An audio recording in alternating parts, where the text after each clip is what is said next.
Over the years, lots of people have tried to make local TV work, but in the end, most of them failed. It wasn't because audiences aren't interested. They've always had a keen appetite for truly local TV content. They failed for other reasons. First, they were doing it in analogue. That meant just one channel per frequency. People had to manually tune in old-fashioned sets to find a new channel. Remember twisting the knobs or trying to use a newfangled remote control. The local channel was isolated, often looked like it was snowing, and many viewers couldn't find it. But secondly, they were trying to sell advertising without recognised viewing figures. That meant that they were trying to sell a commodity that couldn't be quantified and therefore valued. And finally, there was the simple cost of making television. In the past, if you wanted to set up an edit suite to make programmes, complete with tape decks and some decent graphics capability, you wouldn't have had much change from £100,000. Even in the year 2000, that was still true. But digital switchover really changes the picture. And everyone knows that we now have the ability to create huge numbers of channels in the same bandwidth. The government saw this as another opportunity for a bash at local TV.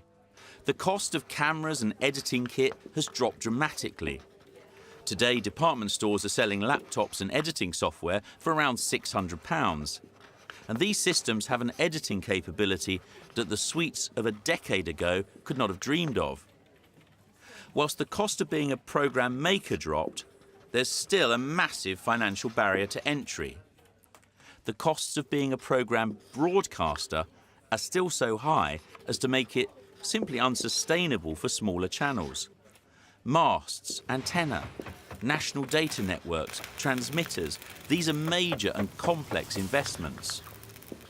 The government acknowledged this and worked with the BBC to allocate up to £40 million to local TV during the process of digital switchover.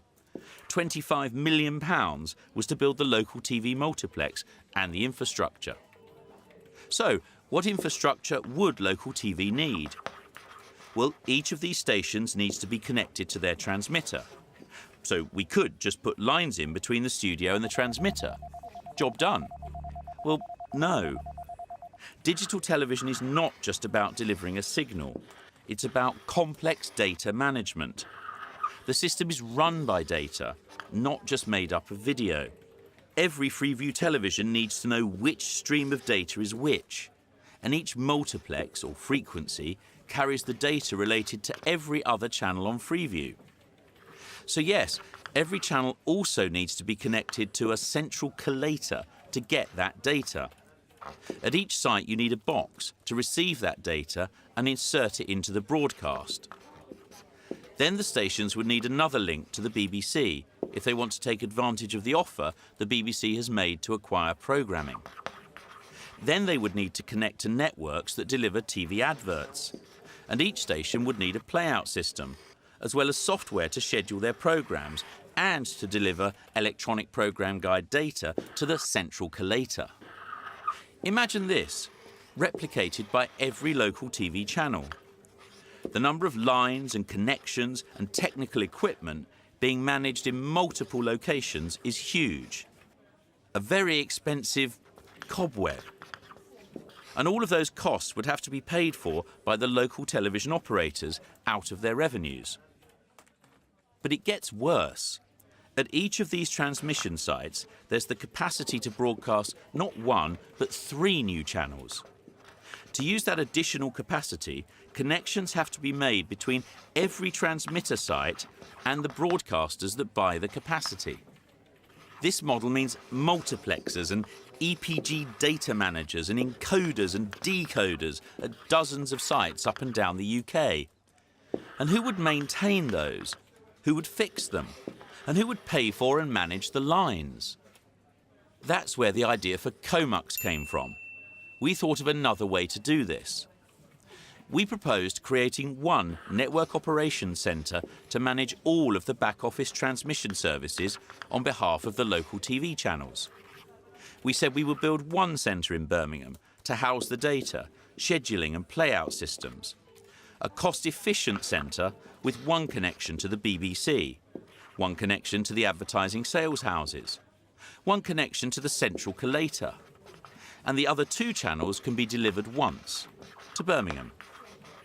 As each local TV channel launches, all the new owner has to do is connect to the Comux Operations Centre, and we deliver the channels to the right transmitters. If you can make local television programmes and find a business model to commercialise your channel, we can do the rest. The cost savings are huge, and if a channel fails and another launches to take its place, they don't have to find many thousands of pounds to build new broadcast infrastructure. But we also saw another opportunity. Remember, there's room for 3 channels. Well, with one used for local TV, we proposed that the other 2 channels be sold commercially, with the proceeds used to pay for running the network centre. So, the Comux model creates revenue to help underpin local TV. Making local TV work was never going to be easy, but our hope is that by ensuring that the physical cost of broadcasting is no longer a barrier, Comux will help to make the whole project succeed, creating a network of truly local TV stations across the UK.